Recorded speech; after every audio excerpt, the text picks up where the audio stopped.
ഹൃദയം. മേഘങ്ങൾക്ക് മുകളിൽ കാറ്റിന് കനം കുറയുന്ന നിശബ്ദത പുണ്യമായ ഒരിടത്ത് യതി എന്നൊരു കുട്ടിയുണ്ടായിരുന്നു. അവൻ മറ്റു കുട്ടികളെപ്പോലെയായിരുന്നില്ല. കുറച്ചുമാത്രം സംസാരിക്കും, എപ്പോഴും പുഞ്ചിരിക്കും, പിന്നെ മലകൾ പറയുന്നത് ശ്രദ്ധിച്ചു കേൾക്കും.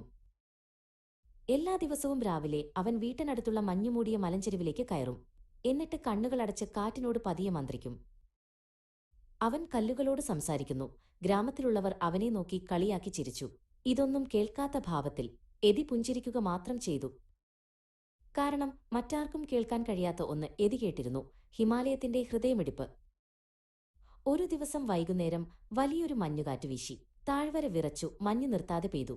പെട്ടെന്ന് ചെറിയൊരു ആശ്രമത്തിലെ പ്രാർത്ഥനാമണി നിശബ്ദമായി. അത് മഞ്ഞിനടിയിൽപ്പെട്ടിരുന്നു. സന്യാസിമാർ അതിനുള്ളിൽ കുടുങ്ങിപ്പോയി. ആ നിമിഷം മലയുടെ കരച്ചിൽ എതിയുടെ ഉള്ളിൽ മുഴങ്ങി: അവരെ രക്ഷിക്കൂ, എന്റെ കുഞ്ഞേ. അവൻ തന്റെ ഉൾവിളി കേട്ടു. കനത്ത മഞ്ഞുവീഴ്ചയെ വകവയ്ക്കാതെ ഒരു റാന്തൽ വിളക്കുമായി അവൻ മുന്നോട്ട് നടന്നു.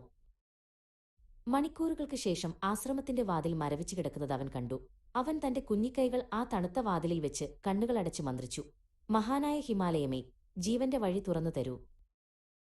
ഒരു നിമിഷത്തേക്ക് കൊടുങ്കാറ്റ് ശാന്തമായി. മഞ്ഞുപാളികൾക്ക് വിള്ളൽ വീണു. താഴ്വരയെങ്ങും ദൈവികമായ സംഗീതം പോലെ ആ മണിനാദം വീണ്ടും മുഴങ്ങി. നേരം വെളുത്തപ്പോൾ ഗ്രാമീണർ കണ്ടത് ആ മണിക്ക് മുന്നിൽ സൂര്യനെപ്പോലെ മുഖം തിളങ്ങി സമാധാനത്തോടെ ഇരിക്കുന്ന യതിയെയാണ്. അന്നു മുതൽ ആരും അവനെ നോക്കി ചിരിച്ചില്ല. കാരണം യതി അവരെ പഠിപ്പിച്ച സത്യം അതായിരുന്നു: ആഴത്തിൽ ശ്രദ്ധിച്ചാൽ നിശബ്ദതയ്ക്കും സംസാരിക്കാൻ കഴിയും.